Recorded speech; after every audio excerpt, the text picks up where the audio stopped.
Well, it's shocking but true. In a country where there are several opposition parties, elections were held without a single opposition candidate contesting for parliamentary seats. Now, that's exactly what happened in Benin last month.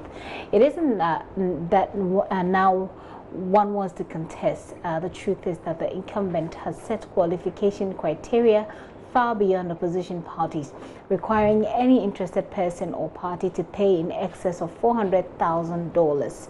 In the end, only one party, the ruling party led by President Talon, and two others said to be loyal to him, are qualified to participate. That's the situation we're learning from Benin, one of West Africa's most notable democracies with about 30 years of uninterrupted democracy. Today, the opposition says there's unrest in our country and have issued a 90-day ultimatum for the resignation of President President Talon.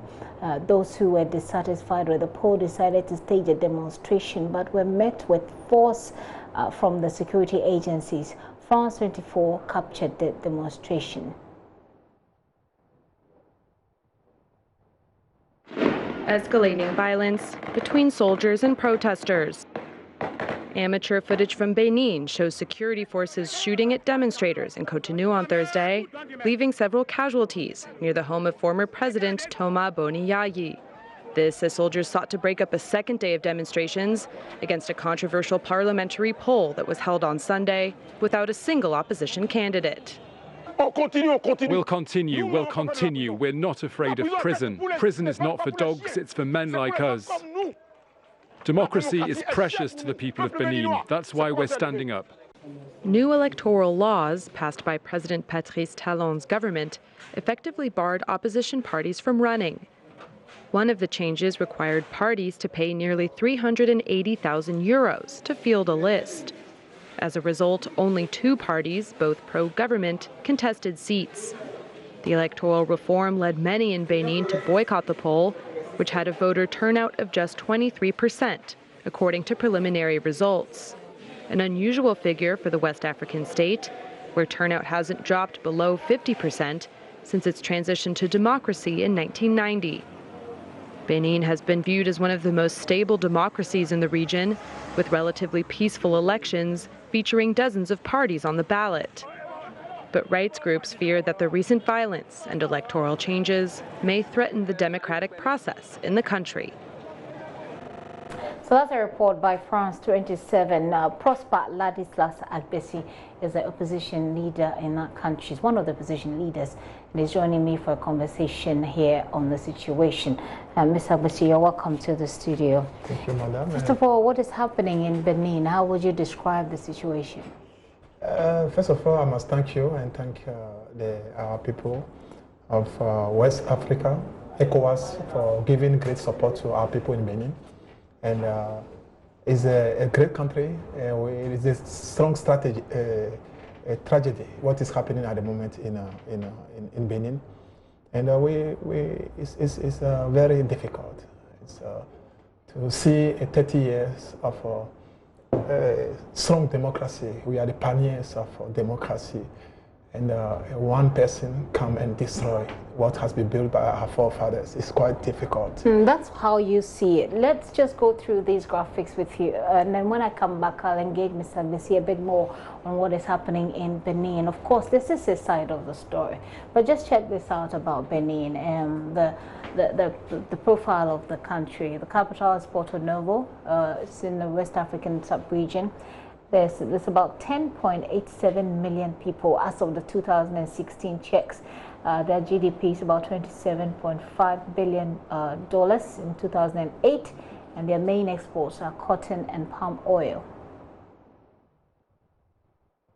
Okay, so just to give you an idea of the country we're talking about, and by the way, Mr. Albesi here is Ghanaian Beninois, but would you say you're more Beninois than Ghanaian? I'm an African, but Ghanaian and Beninois, but Beninois as a proud through and through Beninois. Yeah, but I needed to enlighten you on something. Please. And, you know, let me go back quickly and say something.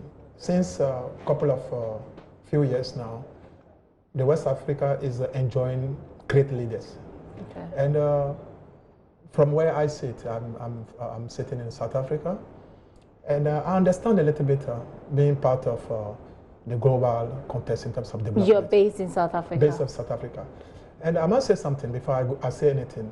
President Akufo-Addo has demonstrated since the last decade of the history of Africa being one of the greatest pioneers of development of this continent. It's the first time you see a president from Ghana be applauded in SADC. He's been very critical. He's very. And SADC is just give us a full name. Is it South Africa or? It's a SADC. It's include DRC, South Africa, Mozambique. Yes, I'm getting it a bit. I have it, but I've lost. We'll get the full name for you, just for those who don't really follow all the African conversations. From where I come from, you need to lead from the leadership, people who are trying to think differently for our continent. And you saw somebody who came from come to power and changed the perception of the African Union and ECOWAS. In that perspective, I'm coming back to the case of Benin. Benin. It's a tragedy. And what was presented on TV, in terms of what we represent, Benin is one of the greatest economy. If things are being put in the right perspective. We contribute to 30% of the GDP of Nigeria. We deserve 6 countries. We are a center of, we are service provider for 6 countries, including Chad, Niger, Mali, Burkina Faso, to some extent Nigeria and Togo. And our position has given a serious leverage. To come back to what we are seeing today with President Talon, when you have, let me not say that, I don't call him the strong man in our country because the Constitution has his president today. He's no more the president. That's why we are asking him to leave. But our country has demonstrated one of the greatest people who respect the rule of law. President Kerekou, when we were having a revolution for 17 years, when the people came in and tell him, listen, your revolution doesn't work. Okay, hold on. So we need to structure this, the script, so that our followers can understand you, because not everybody has followed what is happening in Benin. Yeah. So we need to start from a place where they can actually follow the story step by step. First of all, you say what is happening at the moment. We have an idea, at least from the reports we got from France 24, of what is happening. Protesters, we've seen in the videos that they show protesters, in that clash with security forces at the moment. Tell us a bit about the political situation, the political structure in Benin. How many political parties are there? Which one do you represent? Yeah, for me, I represent the country. I represent the youth. I represent a new idea. I represent close to 80% of the new thinking of our country. Let me come back to you. We have Benin is a country who have enjoyed a very sound democracy. If you are a rat, you can be candidate.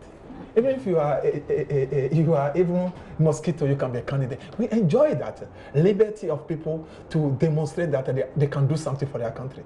Listen, we have the President Talon have demonstrated many times. He went to the parliament. He came. Okay, I need to I need to get this so that I can follow and be able to ask you the question. So I need to get the picture. I asked about the political parties there are. Which one is yours? Mine is alliances of the new Congress, new generation. Alliances of new Congress, new generation. New generation. It's called ANC, new generation. Okay. So, but then there are other political parties, which France 24 is reporting, 2 of which stood in the election, 2 of which are... I'm part of them. My party stand part of the other opposition. Yeah. So I want you to take us through the parties. I'll tell you what.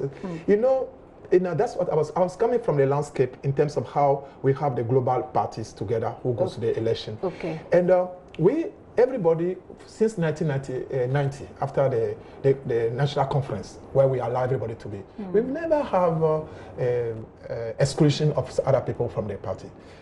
What happened was that the President Talon have tried many times to change the constitution. So in the parliament, 3 times, he failed. I'll come to that. Yeah, no, I'm coming. We have the opposition President Talon. Some of us supported him to come to power.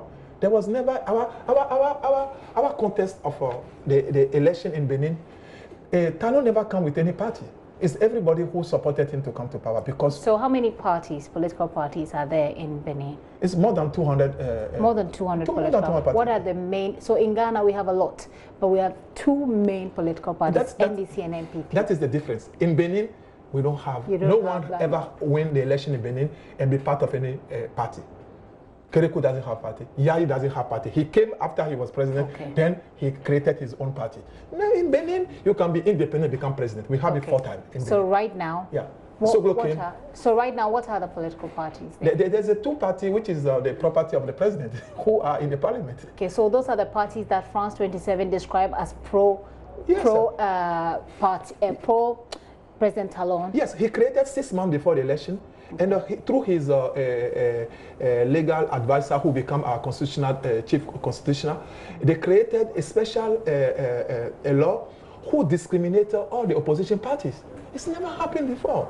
And if you look at the election, we have an election whereby less than 10%, I'm saying less than 7% of the people went out. The news report that we have say only is about 27% of people. They tried to put a lot of... I mean, 27% is so low. But I'm giving you the reality of the fact that... but of course, when you say something, we have to take it from the perspective of a politician. Definitely. And that's that's to be fair. Politicians sometimes it's difficult, and my people are suffering. Madam, I have many of our people from Benin living in Ghana here. They are in France. They are in exile. People are not eating. The landscape of the economy is bad. We have a president who owns our customs. You know, in Benin today, when we come to the port of Benin, the custom people don't do any work again. The company who collect the tax from our revenue belongs to the president of the country. Have you ever seen that before? How does that work? We have an issue of constitutionality today in the parliament. That parliament doesn't represent our people. And because... Why do you say the parliament doesn't represent the people? Because what we call in French is called monologue. It's a one-side party, which is the property of the president who are over there.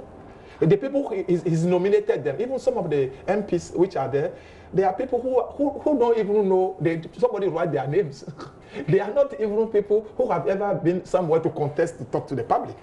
I mean, of course, this is your version of the story. We have not heard the other side of the story. But let me just take you through this BBC reports that I have here about what happened. They said that there was deadly force used against protesters who gathered close to the home of the former leader, Yayi Boni.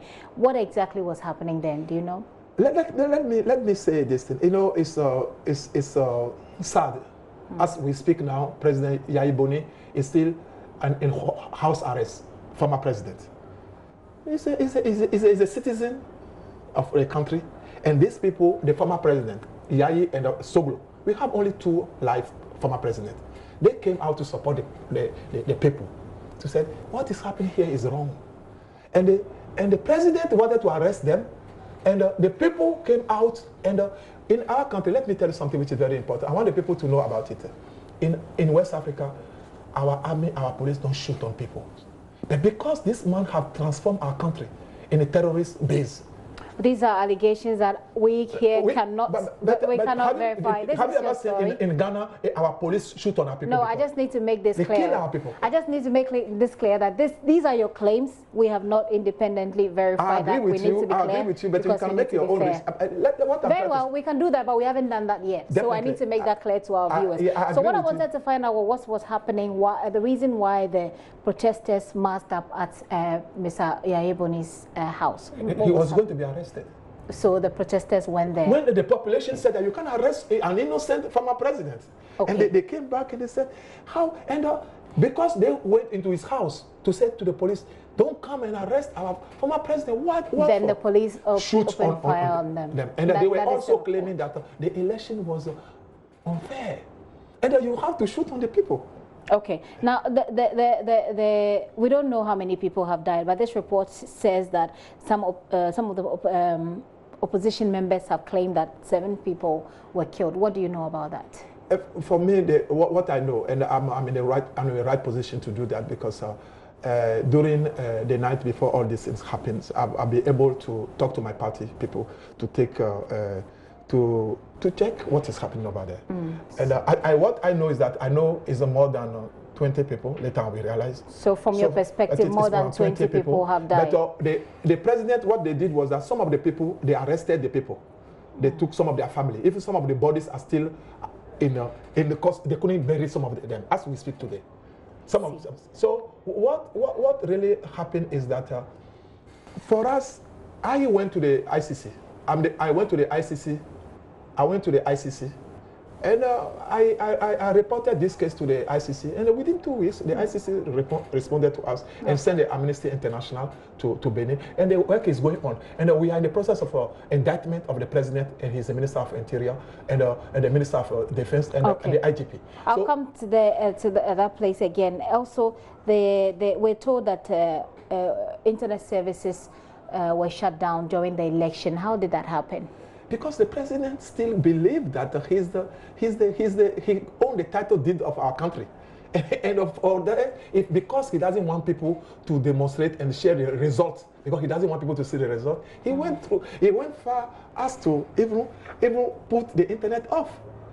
What is the democracy? And somebody like that, 90% of the people cannot move in the city today. Okay. It's a big problem. There is this part that talks about the parliamentary elections, and the part that all opposition parties were excluded from, because of the systems that were put in place. They were excluded from taking part in the parliamentary election. Yes. Is that extraordinary? Has that never happened Never before? happened. Even in Africa, I don't know where it happened before. It's even in Ghana, it never happened. Help us understand how your systems work there. I know my story, you need to hear from there. But let me bring you, the context is very simple.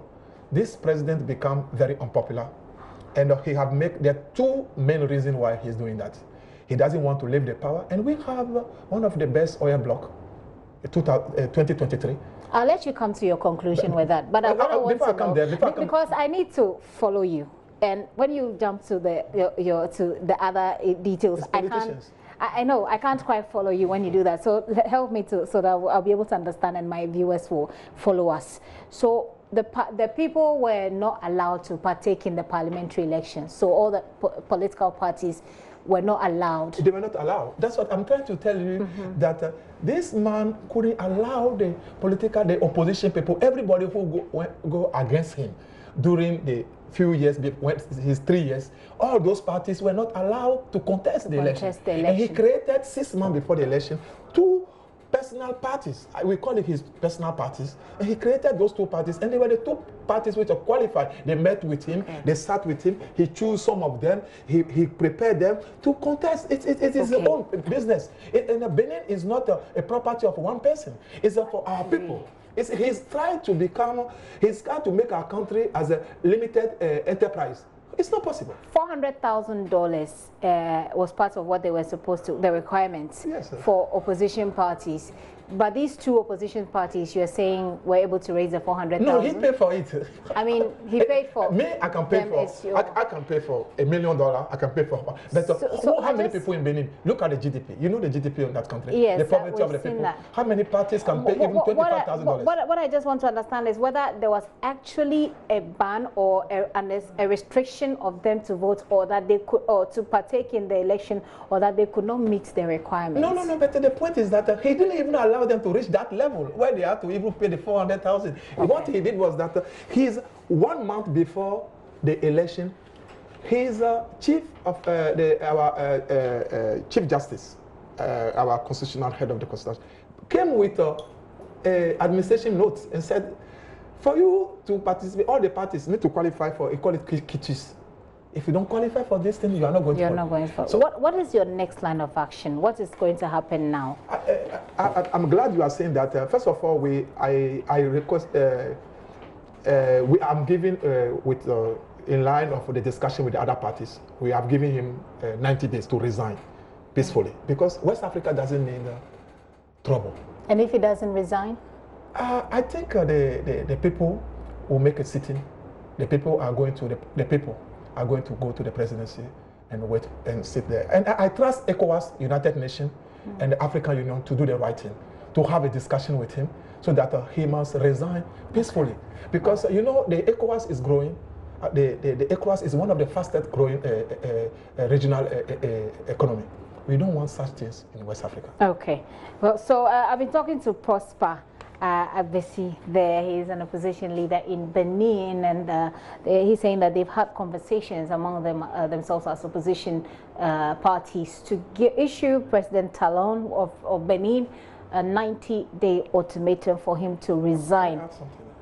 Just a second, for him to resign peacefully or quietly, he says. Otherwise, he's indicating that the people may have to walk to the presidency. You want to have a very quick final word on that, Mr. Agbesi? Please go ahead. First of all, I need to thank Joy FM to give this opportunity to one of the leading hope of my country to come and give hope to our people. But I would like to also say that I'm asking President Kufuor to come to help my people. Okay. ECOWAS must come to help our people, because I'm asking within that 3 months to put in place a government of unity. We are asking him a unity government in Benin. Yes, which will reflect peace for the people. All right. So, Mr. Agbesi there, his full name is Prosper Ladislas Agbesi there. He's calling on President Kufuor to step in Benin on the situation as they look to form a unity government some way, somehow. Mr. Agbesi, thank you very much for passing through the studio, and I wish you all the best. And hopefully there won't have any effect on the women and children who live in Benin, and the politicians, everybody involved will do the right thing. Thank you. You're still watching The Pulse with me, Gifty and Dopia. Let's see.